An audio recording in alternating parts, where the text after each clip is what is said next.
Story 1. Am I the a-hole for canceling vacation less than 24 hours in due to my kids' behavior? My husband and I have 3 kids, 9 male, 8 male, and 3 female. The boys have been driving us crazy. They fight like cats and dogs. We've had countless talks with them about respecting each other to no avail. I understand sibling rivalry, but it's gotten to the point it's disruptive to us all every day. I already told my husband last week I wasn't sure if the vacation was a good idea. My husband shut me down pretty much immediately, and things went ahead as planned. First of all, the 3.5-hour car ride was predictably hell. Boys fighting and ripping each other up the whole time.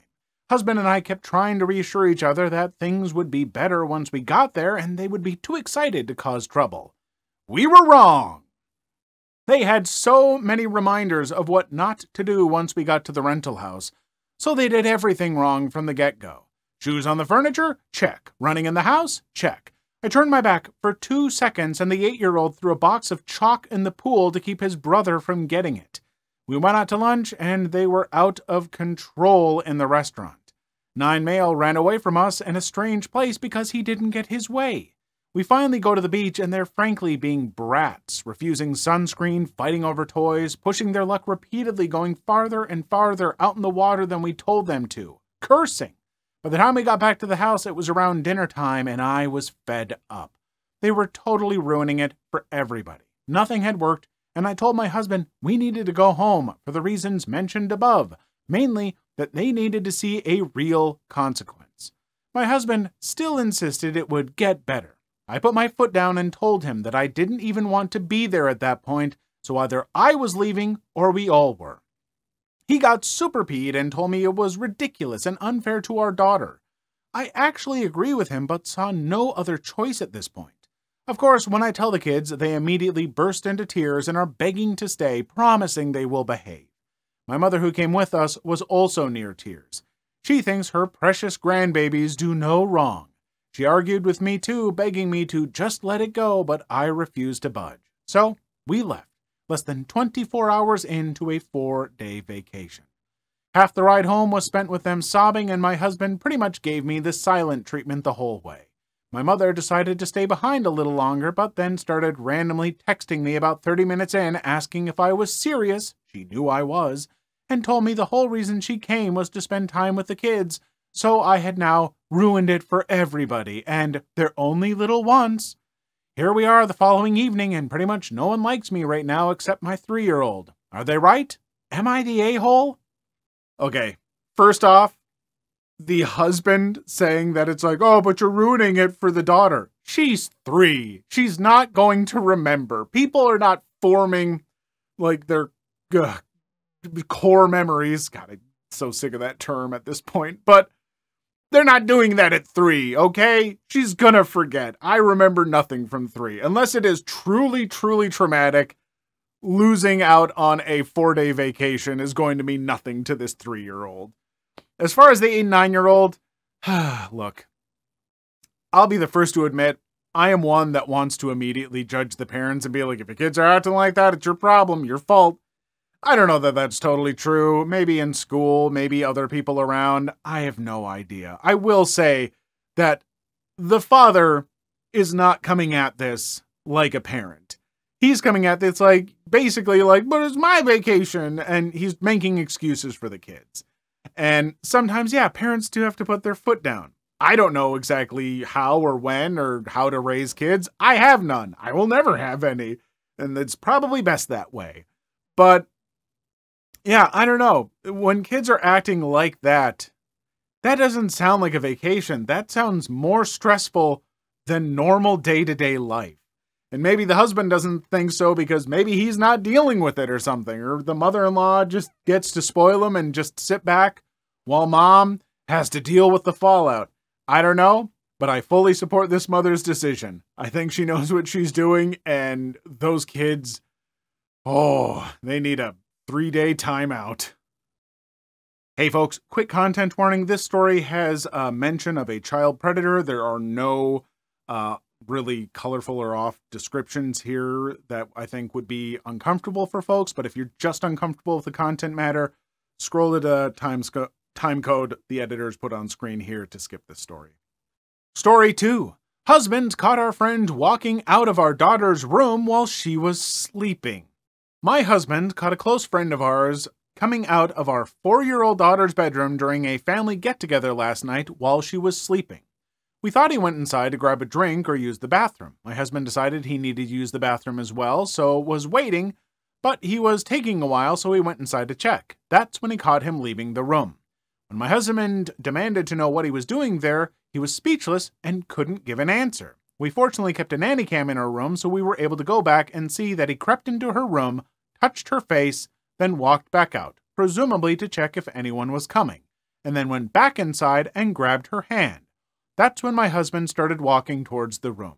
He was in my kid's room for no longer than 2 minutes, and luckily my daughter had no idea what happened. There is no doubt in my mind that he was preying on my daughter and testing to see if she would wake up. My husband and brother-in-law immediately kicked him out of the home, and he is permanently cut out of our lives. We will be filing a police report tonight, but do we have enough to file a civil restraining order as well? I don't think he'll ever try to get access to my daughter again, but I want to know if there are other options that we can pursue to make sure he never gets near her again, and also so that he doesn't potentially get access to other kids. Any advice is greatly appreciated. Thank you. I am honestly kind of shocked that upon seeing this footage that the father or something did not just fully physically assault this man, because and again, I'm not saying violence is a good thing, but as a parent, can you imagine seeing this and what could have happened to your 4-year-old child from someone that you trusted? The rage that you would feel, the rage that I feel just reading this is unreal. And that's terrifying to have someone you would consider a close friend who would do something like this, betray you to just be this kind of monster. And I hope that legally there's something to do. There's the part of me that's afraid that nothing could be done, which is terrifying, but hopefully with this evidence, something can be done, because people like this, if something isn't done, they're going to try and do something again in the future, I feel like. And be careful with your kids, folks. Apparently, you just genuinely can't trust frickin' anyone. Story 3. The $250,000 pen. One of my best friends, Alex, was a staffer in a state legislative office. His boss was head of a key Senate budget committee, so there were always people coming to solicit her support for a particular project or grant or whatever. Someone representing an arts program that was looking for a $250,000 grant is waiting. I'll call her Lobby Ann. She comes up to the reception desk and asks for a pen. The senator keeps giveaway pens with her name on them in stock, reasonably nice ones, so Alex reaches over to the can where the pens are.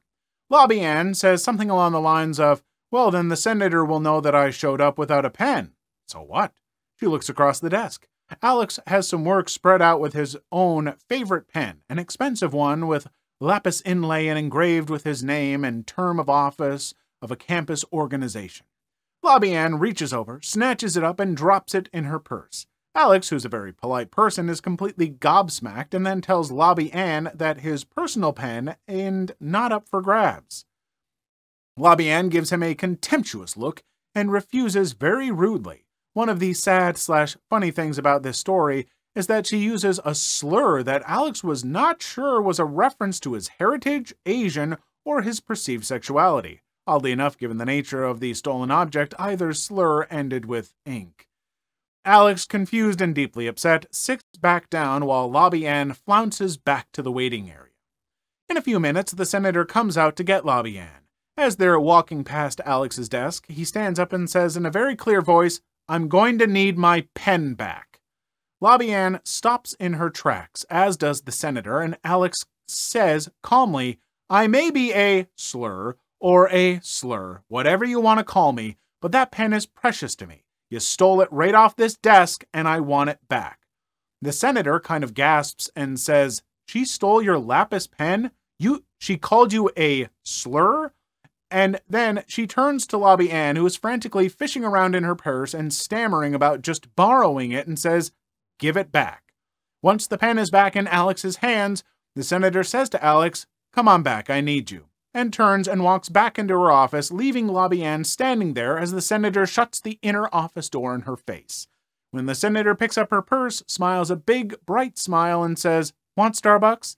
So she and Alex go out the side door and across the street. They could see the front door of the office from the Starbucks. It apparently took Lobby Ann about 5 minutes to realize how bad she'd effed up, and that she was not going to see the senator that day or any day, and that the project she was going to ask for money toward was probably doomed as well. She lined up strong support in the House, so it might have made it through, though it was not the kind of project the senator favored. When she came slinking out, she almost certainly saw Alex and the senator sitting there drinking their drinks. Alex always ends this story with, "That was the best coffee I've ever had." Wow, Lobby Ann. All you had to do was be a decent human being. Not even like a great human being, not a wonderful human being. You just had to meet the bare minimum of being decent, being a passable person. And you could have met with the senator and maybe got some support or something. But no, you had to just throw decency out the window and be a piece of crap. And look how it turned out for you. And thank heavens for Alex pulling that move. That was a ballsy move, and it paid off. And Alex, that's great. And props to that senator for having Alex's back and being a good person and doing what they did. Because people like Lobby Ann are just gross. I don't even care what her thing was about. Like if it was even a good project. Good projects like that don't need to be led by scummy people. They need to be led by better people. And so, let that be a lesson learned. Story 4. Am I the a-hole for yelling at my wife after she blew up my phone with calls because of a fire? Throw away because some of this made local news and I don't want it connected back to me. I work in a place where we are not allowed to have personal electronics on us at all. No phones, no smartwatches, no pagers. I've been working here for about 6 months, so my wife knows this and understands that she should not try to contact me by my cell at work. Phones are dropped off in our lockers, and I typically have mine on Do Not Disturb. Before this incident, my phone had never gone off in the locker before. Recently, there was a pretty big fire at a secondary worksite that I do work at occasionally, but that day I was working at the main building. Local news covered the fire before I found out about it because, again, no electronics, plus the work we do isolates us a bit, so news travels pretty slowly. There were a few casualties, a lot of seriously injured folks. My wife had been watching the news from home and started freaking out, I guess. She called me 20 times, which, and I did not know this was possible, overrode my Do Not Disturb, and my phone was ringing for a while in my locker. In the middle of my shift, I got called into my manager's office and was chewed out and written up for my phone making so much noise. They told me to go take care of whatever it was making my phone go off before I went back to work. I won't lie, when I saw those 20 missed calls from my wife, I was seriously peed off. Like I said, she knows not to try to contact me directly, and a citation hurts my chances of getting a raise or promotion. I called her back, and she was sobbing and asking me if I was okay. I said of course I was okay and asked what the F was wrong with her to call me so many times. She was still crying and started talking about the fire. After that, I started half yelling at her about the reasons it was dumb of her to call me. When I got home, she was super upset with me. I apologized for yelling, but she refused to talk. She's been very chilly the past few days and is sleeping in our daughter's room. I know it was not the best decision to yell at her, but I still think my anger justified. 1, she knows I don't work in the secondary worksite very often. 2, she knows that I can't be contacted directly and she could have just called the office. 3, 20 calls is absolutely insane. Am I the a-hole? Yeah, you're the frickin' a-hole. Good lord. Oh, I'm sorry that she wasn't thinking clearly when she thought that you might have been dead. Maybe she was panicking and didn't think that through quickly and was just trying to call you and just hoping for something that you get back on the break. Maybe she didn't know that your do not disturb, would get like broken through. There are ways to turn some of that off, by the way. That's on you. I'm sorry. And B, C, whatever letter I'm on or number, I don't know. Go back to your boss and be like, it's because of the fire. My wife was really worried. And if your boss doesn't understand that, then your boss is a jerk. I'm sorry. That, to me, that strikes me as reasonable in a panic. She was terrified that something had happened to you. And your response is to be like, this was my chances for a promotion. Nah, you should know better. Like, no, try to be a little understanding.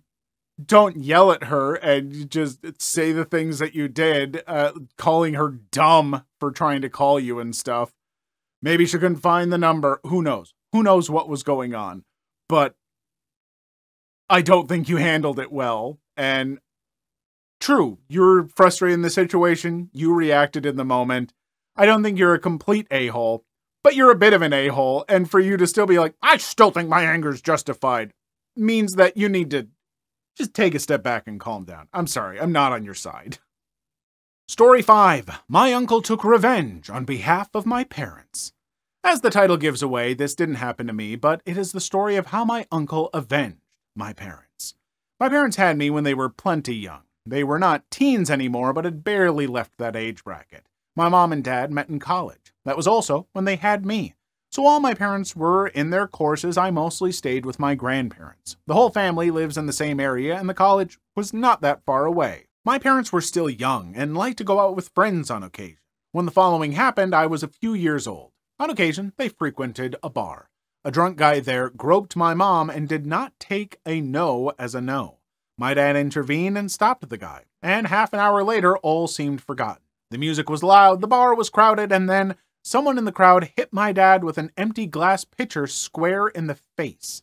He was bleeding profusely and collapsed. But in the press, semi-darkness, and over the music, no one knew who did it. My dad got taken to the hospital. He had a broken nose and a heavy concussion. He also couldn't see who had attacked him, and his memory between the alcohol and being hit in the head was also very fuzzy. Of course, they had considered the guy who had harassed my mom, but they didn't know him, nor did they see him anywhere leading up to that moment, let alone had any evidence. So they pressed charges against the unknown. But there was virtually nothing anyone could do.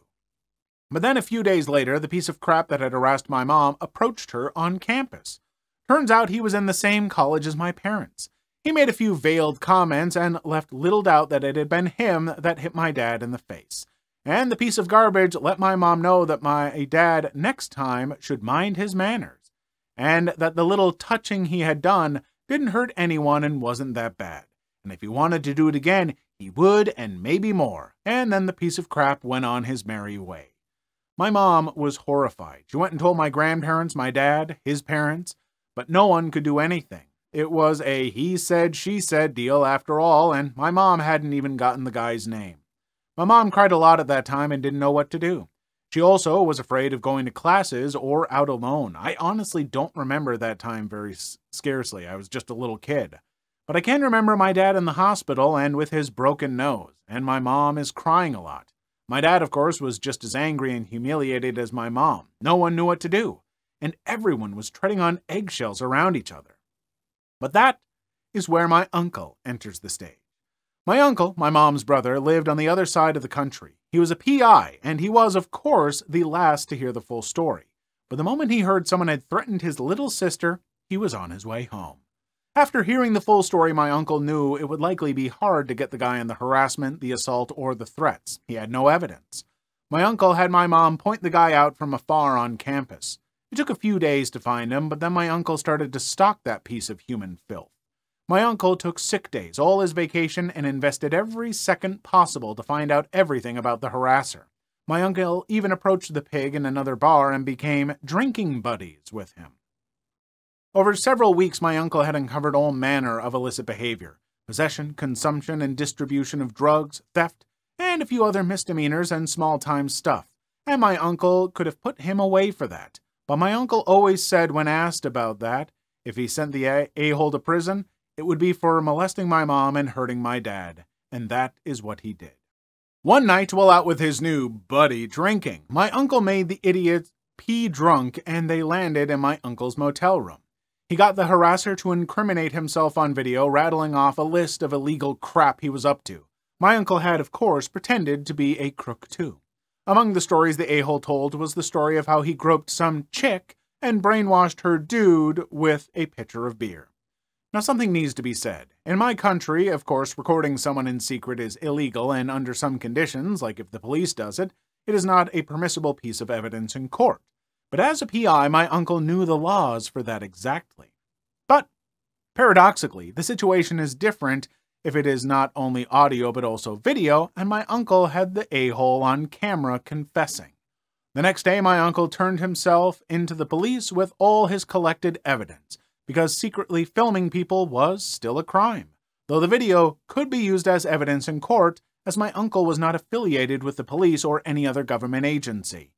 When the criminal trial and the civil trial were over, the a-hole got 6 years in prison and had to pay damages to my mom and dad. And my uncle got slapped with the equivalent of a $2,000 fine for secretly filming the a-hole. Money well spent, he always said. Honestly, wow! Huge props to that uncle and the dedication to not getting revenge, but getting justice like a vigilante superhero. He broke the law and paid the fine for breaking that law, but good lord, like, I feel like you could make a movie out of this. Like, would it be the best movie? I don't know, but it'd be a movie that I'd sit and watch till the end just to see it over. Probably have to add in a few car chases and a couple fist fights and some more interesting stuff, but still, that's brilliant. Just wonderful. The fact that that this uncle was like, I could have him put away for a lot of these things, but I need to make sure he's put away for the correct crimes. For the crimes he did against my sister and brother-in-law, future brother-in-law. I don't know if they were married yet. But either way, that is incredible dedication and flawless execution. A round of applause for this uncle. Well done.